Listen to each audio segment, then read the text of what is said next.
నమస్తే 9 న్యూస్ కి స్వాగతం. ముందుగా హైలైట్స్. అప్డేట్ కాకపోతే అవుట్డేట్. టీడీపీ 2వ రోజు శిక్షణ తరగతిలో చంద్రబాబు. దసరా రోజు నుంచే కొత్త జిల్లాలో కార్యకలాపాలు ప్రారంభించనున్న సీఎం కేసీఆర్, మంత్రులు. షెడ్యూల్ విడుదల చేసిన సర్కార్.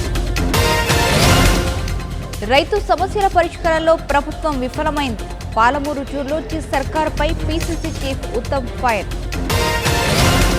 కేంద్ర కేబినెట్ భేటీలో పలు కీలక నిర్ణయాలు. జమ్మూ కాశ్మీర్తో సహా పలు అంశాలపై చర్చ. తెలంగాణ వ్యాప్తంగా ఘనంగా బతుకమ్మ వేడుకలు. ఆటపాటలతో సందడి చేస్తున్న మహిళలు.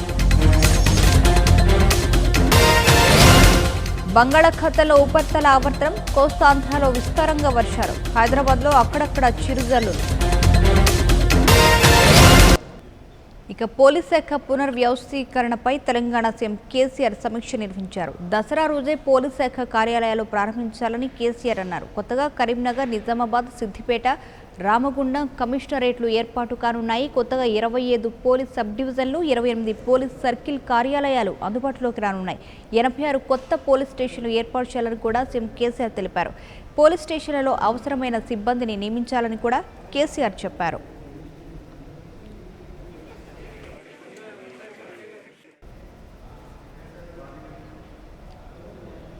ఇక తెలంగాణలో మరో 4 కొత్త జిల్లాల ఏర్పాటుపై కేకే నేతృత్వంలో 4 మంత్రులతో హైపవర్ కమిటీ ఏర్పాటైంది. ఈ నెల 7వ తేదీతోలోగా నివేదిక సమర్పించాలని సీఎం కేసీఆర్ కమిటీని ఆదేశించారు. జనగామ, సిరిసిల్ల, గద్వాల, ఆసిఫాబాద్ జిల్లాల ఏర్పాటును ఈ కమిటీ పరిశీలిస్తుంది.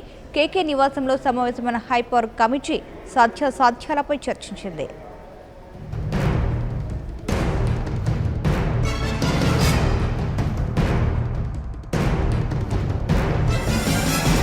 తెలంగాణ రాష్ట్రంలో దసరా పండుగ నుంచి కొత్త అధ్యాయం ప్రారంభిస్తామని సీఎం కేసీఆర్ అన్నారు. చిన్న జిల్లాలతో పాలన మరింత మెరుగుపడుతుందన్న ఆయన ఆ దిశగా కొత్త జిల్లాల ఏర్పాటుపై కసరత్తు చేస్తున్నామన్నారు. 3 లక్షల జనాభాకు జిల్లాను ఏర్పాటు చేస్తామన్న కేసీఆర్ ప్రజల సౌకర్యార్థం జిల్లాలు, డివిజన్లు, మండలాల సంఖ్య ఎంత పెరిగినా పర్వాలేదన్నారు.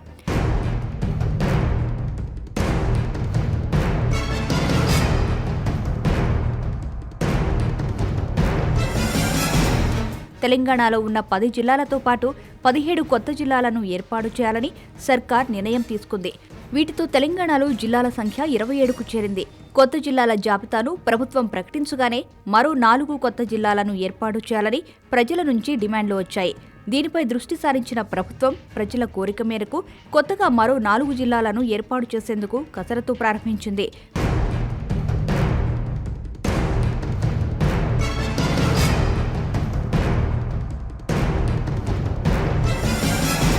ప్రజల అభిష్టం మేరకు వరంగల్ జిల్లాలో ఉన్న జనగామ, కరీంనగర్ జిల్లాలోని సిరిసిల్ల, మహబూబ్ నగర్ జిల్లాలోని గద్వాల, ఆదిలాబాద్ జిల్లాలోని ఆసిఫాబాద్లను కొత్త జిల్లాల జాబితాలో చేర్చాలని నిర్ణయించింది. దీనిపై కేకే ఆధ్వర్యంలో హైపవర్ కమిటీని ఏర్పాటు చేసింది. ఈ కమిటీలో మంత్రులు మహమ్మద్ అలీ, జగదీష్ రెడ్డి, పోచారం, రామన్నలు సభ్యులుగా ఉన్నారు. 4 కొత్త జిల్లాల ఏర్పాటుపై సమావేశమైన కమిటీ సాధ్యాసాధ్యాలపై చర్చించింది. వేరే అభిప్రాయాలు ఉన్నా కానీ ఈ మండలం కలపాలి, ఆ మండలం కలపాలున్నాయి. వీటన్ని క్షుణ్ణంగా ఈ కమిటీ చూసి పూర్తిగా మద్దతు ఉంది కాబట్టి దాన్ని ఏ తీరుగా ఇది సరిగ్గా ఉంటుంది, సరైన పద్ధతి ఏంటి అనే మాట ఈ కమిటీ చూస్తూ ఉంది. పూర్తిగా వచ్చింది. కానీ ఏదైనా ఒక మాట ఇస్తున్నాను, ముఖ్యమంత్రి గారు చెప్పిన ఒక మాటలో చెప్తా ఉన్నాను నేను. ఇది పూర్తిగా మా లోపల ఉన్న కన్విక్షన్తో చెప్తున్నాము. కన్విక్షన్ ఏంటంటే ప్రజలు ఏది కోరుకుంటుంది మనం చేయాలని పర్టికులర్గా అడ్మినిస్ట్రేషన్ లోపల. కొత్తగా చేరిన 4 జిల్లాలతో రాష్ట్రంలో 31 జిల్లాలు ఏర్పాటయ్యే అవకాశం ఉంది. ఇంకా మరో 2 జిల్లాలను కూడా ఏర్పాటు చేసి మొత్తం జిల్లాల సంఖ్యను 33కు చేర్చే యోచనలో కూడా కమిటీ ఉన్నట్లు సమాచారం.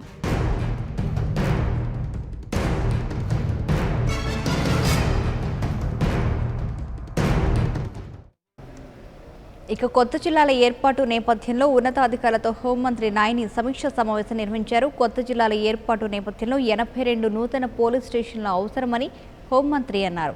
తెలంగాణలో శాంతి భద్రతలు చక్కగా ఉన్నాయని నాయిని తెలిపారు. పెద్ద జిల్లాలకు సీనియర్ అధికారులు, చిన్న జిల్లాలకు కింది స్థాయి అధికారులు ఉంటారని హోంమంత్రి చెప్పారు.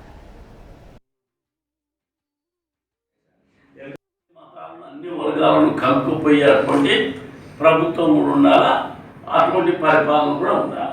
దానికి మనం పోలీస్ డిపార్ట్మెంట్ టోటల్గా దోహదపడుతున్నాం. నిజంగా నేను ఇప్పుడు హోమ్ మినిస్టర్గా ఉన్నందుకు నేను గర్వపడుతున్నాను. పోలీస్ డిపార్ట్మెంట్కు నేను హోమ్ మినిస్టర్ ఉన్నందుకు గర్వపడుతున్నాను. మంచి మనం పేరు తెచ్చుకున్నాం. దీన్ని మనం కంటిన్యూ చేద్దాం, తప్పకుండా చేస్తాం. మన ముఖ్యమంత్రి గారు అన్ని విధాలా సాయం చేస్తాడు. ఆర్థికంగా మనోబలాన్ని కూడా ఆయన బాగా మనకు సపోర్ట్ చేస్తాడు. ఆయన ఎంకరేజ్మెంట్ మనకు తప్పకుండా ఉంటుంది. కాబట్టి మనం ఈనాడు అందరూ కలిసి రాత్రి నుంచి ఈ పని చేస్తున్నారు. సో కొంచెం వాళ్ళందరూ ఎక్సర్సైజ్ తీసుకొని ఇస్తున్నారు. ఎక్కువ శాతం మేము revenue district revenue sub divisions తోని మా సబ్ డివిజన్ కూడా కోర్ట్ అడ్రస్ ట్రై చేస్తున్నాము. చాలా మటుకు అది సాధ్యమవుతుంది, కానీ కొన్ని చోట్ల అది జరగడం లేదు. మీకు బహుశా తెలుసుండొచ్చు సార్, ఇప్పుడు మేము కొత్త కమిషనరేట్ 4 పెడుతున్నాం సార్. ఒకటి మన సిద్దిపేటలో, రెండోది నిజామాబాద్లో, కరీంనగర్ డిస్ట్రిక్ట్లో. ఈ 3 కొత్త కమిషనరేట్. దాని తర్వాత మంచిర్యాల జిల్లా, తర్వాత జిల్లాల పునర్విభజన వల్ల 3 లాభాలు ఉన్నాయని తెలిపారు మంత్రి కేటీఆర్. ప్రజలకు పరిపాలనా సౌలభ్యం, రెండో స్థాయి నాయకత్వ ఎదుగుదల, పెత్తందారీ వ్యవస్థ నిర్మూలనకు జిల్లాల పునర్వ్యవస్థీకరణ ఉపయోగమన్నారు. అభివృద్ధి సంక్షేమ పథకాలను ప్రజల్లోకి మరింత సమర్థవంతంగా తీసుకువెళ్లే వెసులుబాటు ఉంటుందన్నారు. నియోజకవర్గాల పునర్విభజన ఖచ్చితంగా జరుగుతుందని అన్నారు కేటీఆర్. విషయంలో ముఖ్యంగా సిరిసిల్లాలోని అటవీ ప్రాంతమైన వీర్నపల్లి కొత్త మండల కేంద్రంగా ఏర్పాటు చేయాలని, అదే రకంగా మన వేములవాడ నియోజకవర్గంలోని రుద్రంగి అనే ప్రాంతాన్ని కూడా కొత్త మండలంగా ఏర్పాటు చేయాలని, అదే రకంగా సిరిసిల్ల వేములవాడ 2 పట్టణాలు కూడా ఈరోజు మరి జనాభా పరంగా విస్తృతమైనవి. దాదాపు 150,000 జనాభా పైచిలకు ఇప్పుడు మరి ప్రస్తుతం ఉంది. కాబట్టి రూరల్ అర్బన్ 2 మండలాలు కూడా ఏర్పాటు చేయాలని చెప్పి కూడా విజ్ఞప్తి చేయడం జరిగింది. Part of Manakondur, part of Choppadandi, వీటన్నిటిని కూడా కలిపి కొత్త జిల్లాల ఏర్పాటులో భాగంగా మరి రాజన్న జిల్లా పేరుతో ఒక జిల్లాను కూడా ఏర్పాటు చేయాలని చెప్పి కూడా కమిటీకి విజ్ఞప్తి చేయడం జరిగింది. ప్రస్తుత కరీంనగర్ జిల్లాను 4 భాగాలుగా మరి విభజించాలని కోరిన విషయాన్ని కూడా ఈరోజు కమిటీ దృష్టికి తీసుకురావడం జరిగింది. వారు తప్పకుండా ఇక ఇసుక అక్రమాలపై ఏపీ సీఎం చంద్రబాబు నాయుడు ఆగ్రహం వ్యక్తం చేశారు. ఇసుక అక్రమాలను ఎట్టి పరిస్థితుల్లో ఉపేక్షించేది లేదని హెచ్చరించారు. టీడీపీ శిక్షణ తరగతుల్లో ఎమ్మెల్యేలు, నియోజకవర్గ ఇన్ఛార్జీలపై తీవ్రస్థాయిలో మండిపడ్డారు. ఇసుక అక్రమాలపై క్షేత్రస్థాయి నివేదికలు తెప్పించుకుంటానని పేర్కొన్నారు. కింది స్థాయి నేతలు తప్పు చేస్తే ఎమ్మెల్యేలు, నియోజకవర్గ ఇన్ఛార్జీలదే బాధ్యత అన్నారు. కింది స్థాయిలో తప్పులు సరిదిద్దకపోతే తమ స్థాయిలో జోక్యం ఉంటుందని స్పష్టం చేశారు. ఒక ఇద్దరిపై వేటు వేస్తే వ్యవస్థ మొత్తం దారిలోకి వస్తుందని ఏపీ సీఎం అన్నారు.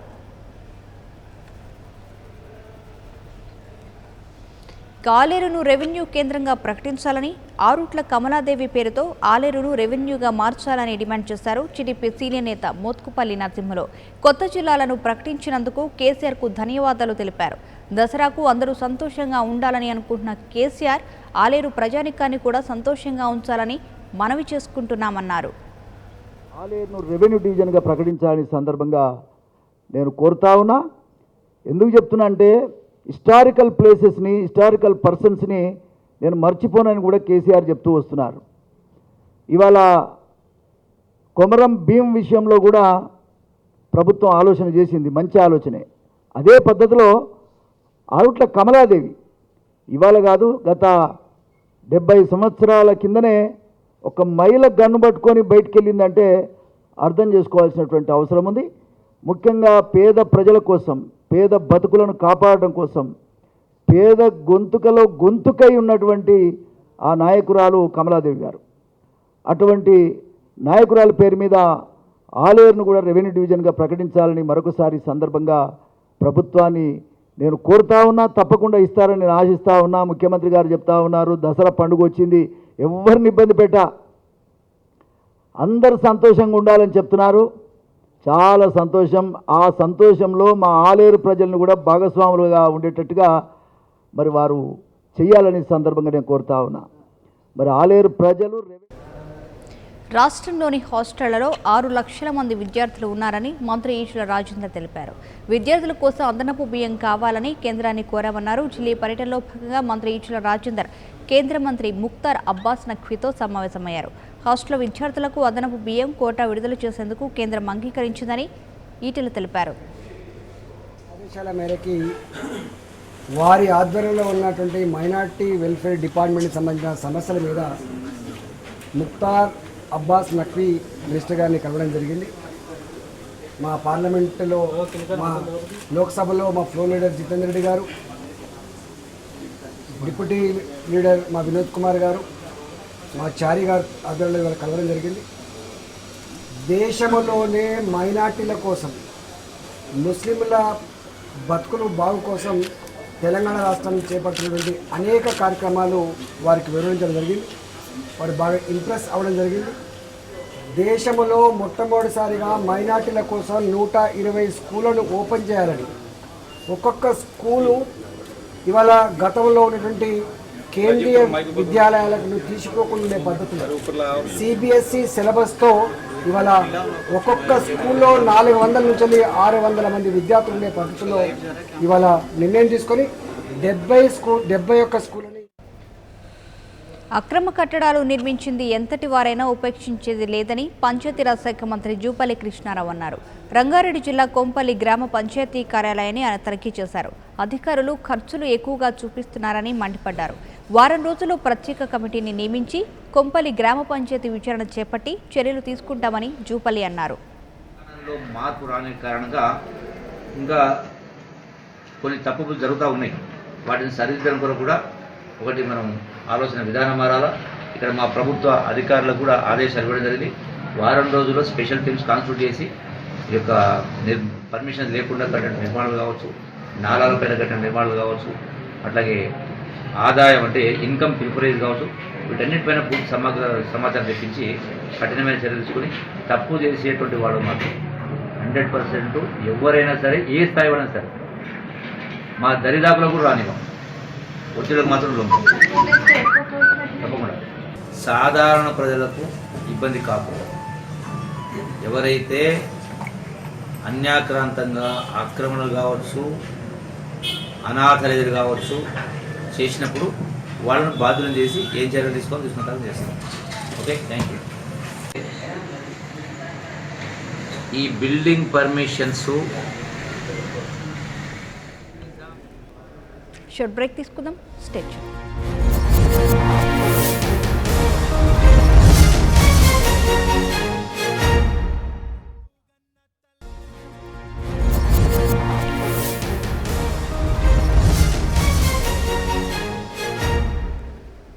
Welcome back.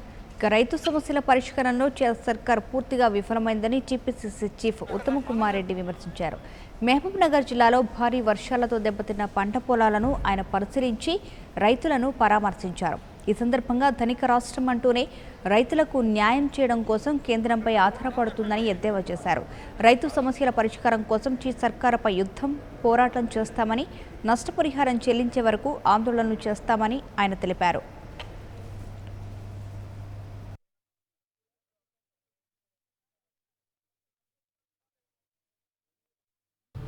ఈరోజు తెలంగాణ రాష్ట్ర వ్యాప్తంగా రైతులు తీవ్ర సంక్షోభంలో ఉన్నమాట. అది కూడా ఈ టీఆర్ఎస్ ప్రభుత్వం నిర్లక్ష్య వైఖరి, అసమర్థ పరిపాలన వల్లని చెప్పి తెలంగాణ కాంగ్రెస్ పార్టీ మనవి చేస్తుంది. అనావృష్టి వచ్చినా టీఆర్ఎస్ గవర్నమెంట్ ఫెయిల్యూరే, అతివృష్టి వచ్చినా టీఆర్ఎస్ గవర్నమెంట్ ఫెయిల్యూరే. ఈరోజు తెలంగాణ వ్యాప్తంగా అనావృష్టి, అతివృష్టి వల్ల జరిగిన పంట నష్టాన్ని పరిశీలించడానికి, ప్రకృతి వైపరీత్యాల వల్ల నష్టపోయిన రైతులని పరామర్శించడానికి, ఓదార్చడానికి, ఆ నష్టపోయిన పంట సరిగ్గా ఈ ప్రభుత్వం లెక్కలు పెడుతుందా లేదా ఒక అంచనాకు రావడానికి, ఎన్యూమరేషన్ అంటే రికార్డింగ్ ఆఫ్ పంట నష్టం అంటే ఈ ఎంఆర్ఓలు, ఈ అగ్రికల్చర్ ఆఫీసర్స్ ఈ పంట నష్టం ఏదైతే ఎన్యూమరేట్ చేయాలో. రైతు సమస్యలపై బీజేపీ ఆధ్వర్యంలో కలెక్టర్ కార్యాలయాన్ని ముట్టడించారు. కార్యాలయంలోకి చొచ్చుకుపోయే ప్రయత్నం చేస్తున్న బీజేపీ నాయకులను, కార్యకర్తలను పోలీసులు అడ్డుకున్నారు. దీంతో అక్కడ ఉద్రిక్త వాతావరణం నెలకొంది. ఈ నేపథ్యంలో బీజేపీ రాష్ట్ర అధ్యక్షుడు లక్ష్మణ్ను అరెస్టు చేశారు పోలీసులు. రైతులను ఆదుకోవడంలో ప్రభుత్వం విఫలమైందని, వెంటనే వారిని ఆదుకోవాలని లక్ష్మణ్ డిమాండ్ చేశారు. ప్రభుత్వం అణిచివేసే కార్యక్రమాలు ఈరోజు రైతుల్లో కన్నీరు పెడితే, రైతులను అణిచివేసే ప్రయత్నం చేస్తే ఆ ఉసురు ఖచ్చితంగా ఈ ప్రభుత్వం తలగుతుందని మేము హెచ్చరిస్తూ ఉన్నాం. ఇవాళ భారీగా వర్షాల వల్ల నష్టపోయినటువంటి రైతులకు వెంటనే పరిహారం చెల్లించాలని, ఇన్పుట్ సబ్సిడీ వెంటనే కేంద్రం ఇచ్చిన సహాయాన్ని రైతులకు వర్తింపజేయాలని చెప్పి, ప్రధానమంత్రి ఫసల్ బీమా యోజనను కూడా అందరికీ వర్తింపజేయాలని చెప్పి, రైతుకు ఇవాళ బాధ్యతగా ఉండాలని చెప్పి ఈ ప్రభుత్వం ₹1,00,000 రుణం మాఫీని వెంటనే వర్తింపచేయాలని చెప్పి మేము శాంతియుతంగా డిమాండ్ చేస్తూ ఉంటే, రైతులకు అండగా ఉండేటువంటి బీజేపీ కార్యకర్తల నాయకులను అరెస్ట్ చేయడం వల్ల అరచేతితో సూర్యకాంతం ఆపడం ఎంత మూర్ఖత్వం అవుతుందో, ఇవాళ బీజేపీ రైతుల కోసం చేసే ఈ పోరుబాటును అణచివేయడం వల్ల అంతే మూర్ఖత్వం అవుతుందని చెప్పి ఈ ప్రభుత్వాన్ని హెచ్చరిస్తున్నాం. రైతు కంట నీరు పెడితే ఈ ప్రభుత్వానికి పుట్టగతులు ఉన్నాయని హెచ్చరిస్తూ రాష్ట్ర వ్యాప్తంగా కూడా ఈ రైతు పోరుబాటును ఖచ్చితంగా మండలాల వారీగా. ప్రధాని మోడీ పాలన బాగుందని, రక్షణ విషయంలో మోడీ అన్ని దేశాలతో సఖ్యతతో ఉంటున్నా కూడా ఆయా దేశాలు భిన్నంగా స్పందిస్తున్నాయని అన్నారు చినజీయర్ స్వామి. దసరా, దీపావళి పండుగల ఖర్చు తగ్గించుకొని భారత సైన్యానికి మద్దతుగా మతాలకు అతీతంగా అందరూ తమ వంతుగా సహాయాన్ని చేయాలని కోరారు. జియో ట్రస్ట్ తరపున సైన్యానికి ₹10 లక్షల చెక్కును అందజేశారు.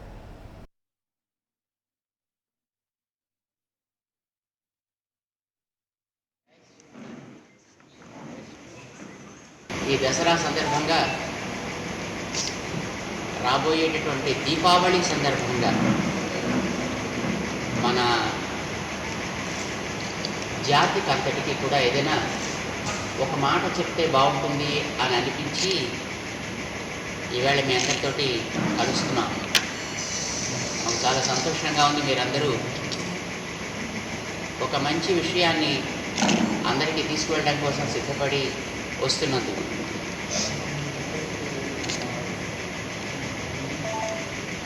మనకి సహజంగా ధర్మం, దాని తర్వాత దేశం, ఇవి రెండు కూడా దేశానికి మొదట ప్రాధాన్యాన్ని ఇస్తాం, ఆ తర్వాత ధర్మాన్ని రక్షించుకోవడానికి ప్రయత్నం చేస్తాం. రామాయణంలో కౌసల్య, సుమిత్ర, కైకేయి అని ముగ్గురున్నారు. దశరథుడికి పత్నులు. అందులో కౌసల్యమ్మకి ఒక కుమారుడు, కైకమ్మకి ఒక కుమారుడు, సుమిత్రకి. ఏపీలో ఎన్నికల వేడి మొదలైంది. రాబోయే మున్సిపల్ ఎన్నికలకు ప్రధాన పార్టీలు అస్త్రాలు సిద్ధం చేస్తున్నాయి. మున్సిపల్ పీఠం ఎజెండాగా అధికార చిరిపి సమాయత్తమవుతుంది. 3 రోజుల పాటు పార్టీ నేతలకు పూర్తి స్థాయిలో కౌన్సిల్ ఇవ్వనున్న బాబు సాధారణ మున్సిపల్ ఎన్నికలను టార్గెట్ చేశారు.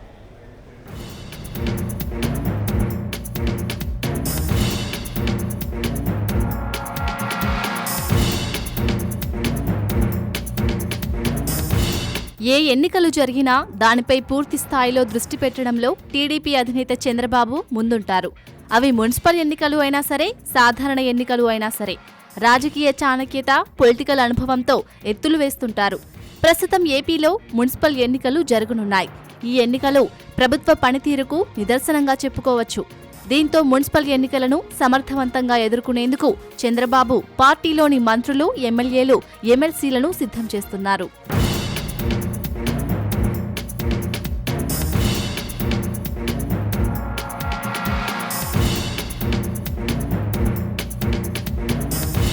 కార్పొరేషన్, మున్సిపల్ ఎన్నికల్లో అర్బన్ ఓటింగ్ ఎక్కువగా ఉంటుంది. వీరికి ప్యాకేజీపై అవగాహన కల్పించాలని బాబు మంత్రులను, ఎమ్మెల్యేలను పదే పదే చెబుతున్నారు.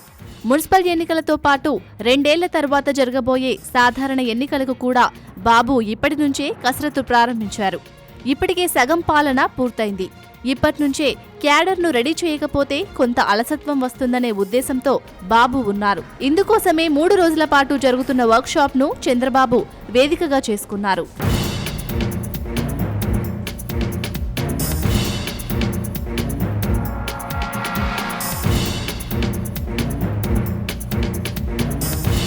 కొంతమంది మంత్రులు, ఎమ్మెల్యేల పనితీరుపై అసంతృప్తితో ఉన్న బాబు ప్రభుత్వ పథకాలు పూర్తి స్థాయిలో ప్రజల్లోకి తీసుకెళ్లడం లేదని ఆగ్రహంతో ఉన్నారు. మున్సిపల్ ఎన్నికలను దృష్టిలో పెట్టుకుని నేతల తీరు మార్చుకోవాలని కౌన్సిలింగ్లో బాబు దిశానిర్దేశం చేయనున్నారు.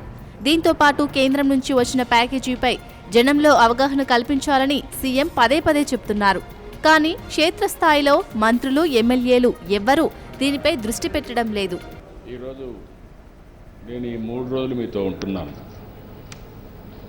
వీలైనంత వరకు మీతో టైం స్పెండ్ చేస్తున్నాను.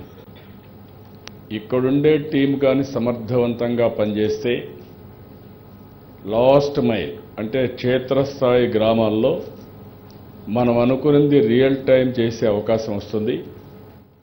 అదే మరిగా ఫలితాలు కూడా వినూత్నమైన ఫలితాలని రాబట్టే అవకాశం ఉంటుంది. ప్రతిపక్షాలను సమర్థవంతంగా ఎదుర్కోవాలంటే మంత్రులు, ఎమ్మెల్యేలు ప్రజల్లోకి వెళ్లాలనేది బాబు ముఖ్య ఉద్దేశం. మున్సిపల్ పీఠం టార్గెట్ చేసిన బాబు ముఖ్య నేతలకు ఎన్నికలకు సంబంధించి పలు బాధ్యతలు అప్పగిస్తున్నారు.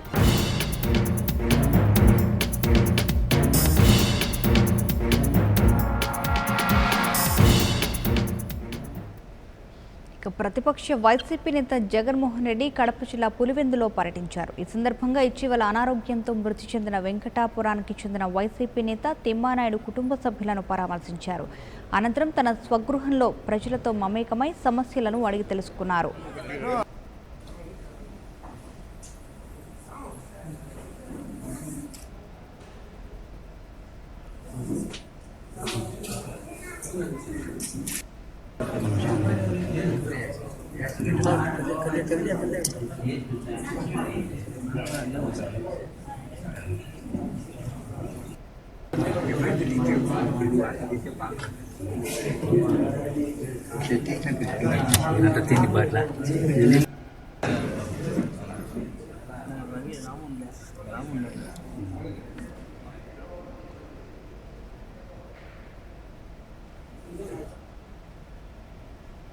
ప్రధానమంత్రి నరేంద్ర మోదీ అధ్యక్షతన సమావేశమైన కేంద్ర మంత్రివర్గం పలు కీలక నిర్ణయాలు తీసుకుంది. హెచ్ఐవి ఎయిడ్స్ బిల్ 2014 సవరణలకు మంత్రివర్గం ఆమోదం తెలిపింది. రష్యా ఆయిల్ సంస్థ జేఎస్సీ వాన్కోర్నెస్ట్ నుంచి 11% వాటా కొనుగోలుకు ఓఎన్జీసీ విదేశీ లిమిటెడ్కు అనుమతించింది. మెట్ పార్కుకు 330 ఎకరాల ప్రభుత్వ భూమి కేటాయించి హెచ్ఎల్ఎల్ లైఫ్ కేర్ లిమిటెడ్కు లీజుకు ఇచ్చేందుకు మంత్రివర్గం ఆమోద ముద్ర వేసింది. మెట్ పార్కు తమిళనాడు, కాంచీపురం, చెంగల్పట్టులో స్థలం కేటాయించనున్నారు. ఇక హైదరాబాద్లోని తెలంగాణ సీఎం కేసీఆర్ క్యాంపు కార్యాలయంలో బతుకమ్మ వేడుకలు ఘనంగా నిర్వహించారు. ఈ వేడుకలో కేసీఆర్ సతీమణి శోభ, ఎంపీ కవిత, కోడలు శైలమతో పాటు బంధువులు కూడా పాల్గొన్నారు. వేడుకలకు పెద్ద ఎత్తున హాజరైన మహిళలు బతుకమ్మ పాటలు పాడుతూ ఉత్సాహంగా గడిపారు.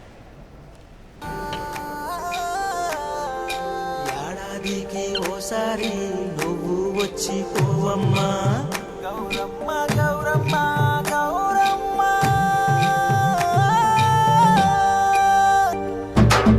బతుకమ్మ బతుకమ్మ ఉయ్యాల బతుకంత వెలుగేయాల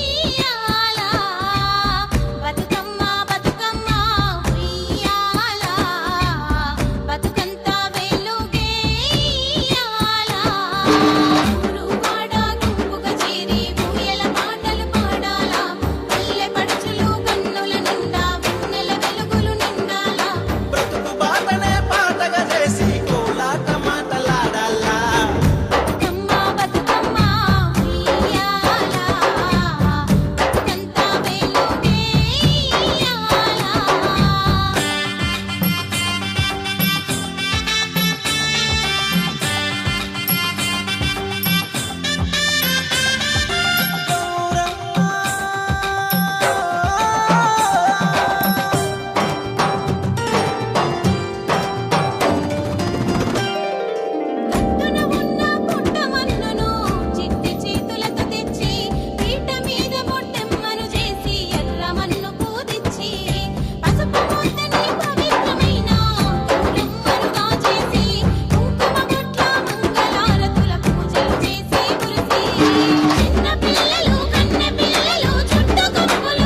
ఇక నిజామాబాద్ జిల్లాలో బతుకమ్మ ఉత్సవాలు వైభవంగా కొనసాగాయి. దీనిలో భాగంగా బాన్సువాడ మండలం పోచారం గ్రామంలో నైన్చెంచి ఆధ్వర్యంలో బతుకమ్మ వేడుకలు ఘనంగా నిర్వహించారు. ఈ వేడుకలకు తెలంగాణ మంత్రి పోచారం శ్రీనివాసరెడ్డి, సతీమణి, కుటుంబ సభ్యులతో సహా మహిళలు పెద్ద ఎత్తున పాల్గొన్నారు.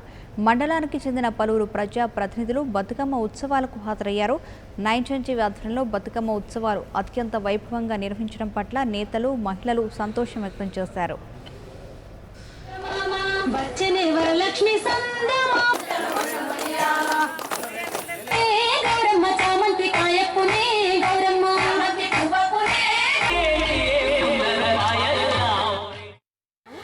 2-3 సంవత్సరాల నుండి ఇట్లనే చేస్తున్నాము బతుకమ్మ సంబరాలు. ఇప్పుడు చాలా వర్షాలు పడ్డాయి కదా, పువ్వు బాగా దొరికింది కదా, చాలా చేసుకున్నాము. బాగా అంతా దేశం అంతటా కూడా బాగా చేసుకుంటాము బతుకమ్మ పండుగ. అంటే ఆడబిడ్డలకు అందరికీ సంతోషం. తెలంగాణ ఏర్పడి 2 సంవత్సరాలు పూర్తి చేసుకుంటున్నాము. ఈ ముందు ఇంత సంబరంగా బతుకమ్మ సంబరాలు చేసుకోలేము. తెలంగాణ అంటే బతుకమ్మ, బతుకమ్మ అంటే తెలంగాణ అని మన తెలంగాణ ప్రభుత్వం బతుకమ్మకి ఎంతో ప్రాముఖ్యత ఇస్తుంది. మన మినిస్టర్ అయిన సగృహంలో పోచారం గ్రామంలో బతుకమ్మ సంబరాలు తెలంగాణ జాగృతి ఆధ్వర్యంలో బతుకమ్మ సంబరాలు ఎంతో ఘనంగా జరుపుకున్నాము. నిజామాబాద్ జిల్లా మా మంత్రివర్యులు, వ్యవసాయ శాఖ మంత్రివర్యులు పోచారం శ్రీనివాసరెడ్డి గారి స్వగృహం అయినటువంటి పోచారం గ్రామంలో మా మంత్రివర్యులు సతీమణి గారితో మేమందరం సర్పంచులం, ఎంపీటీసీలం, ఈ ఊరు ఆడబిడ్డలందరూ కూడా జాగృతి ఆధ్వర్యంలో అందరం జాగృతి అయి పాటలతో చాలా ఇక శ్రీశైలం మల్లన్న మహాక్షేత్రంలో దేవి శరన్నవరాత్రి మహోత్సవాలు వైభవంగా కొనసాగుతున్నాయి. నవరాత్రుల్లో భాగంగా 5వ రోజు భ్రమరాంబాదేవి స్కందమాత రూపంలో భక్తులకు దర్శనమిచ్చారు. దేవితో కలిసి శ్రీశైలం మల్లన్న శేషవాహనంపై గ్రామోత్సవంలో భక్తుల కర్పూర నీరాజనాలు అందుకుంటున్నారు.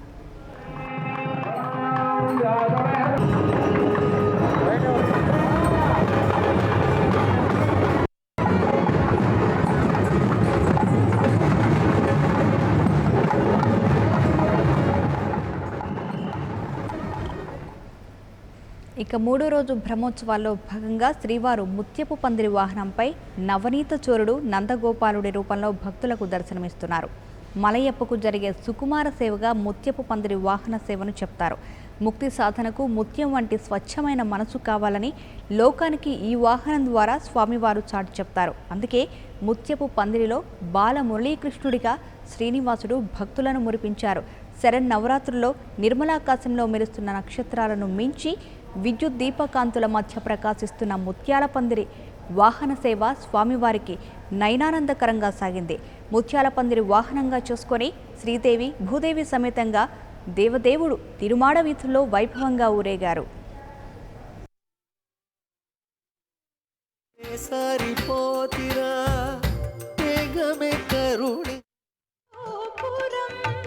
పాపపు చీకటి బాపే కిరణం, పాపపు చీకటి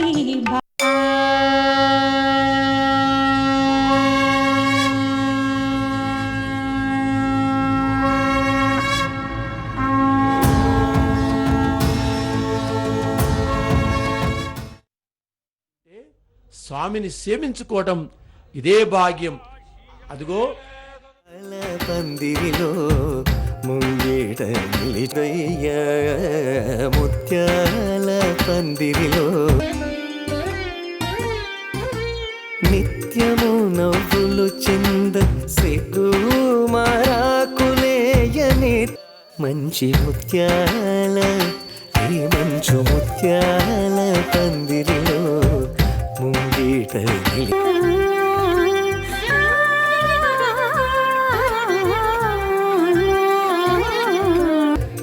సారిపోతిరా వేగమే కరుణించి మమ్మేలర ముత్యాల కలి కవనమున వీడని తమక తులగొరుగు నీదయ్య ముత్య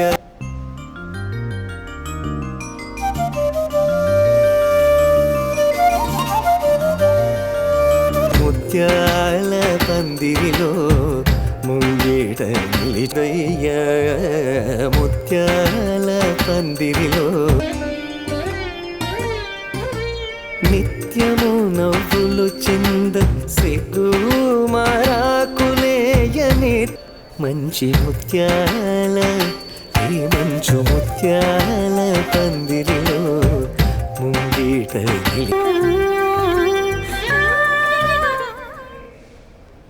ఇవే bulletin updates. Keep watching 9 Channel.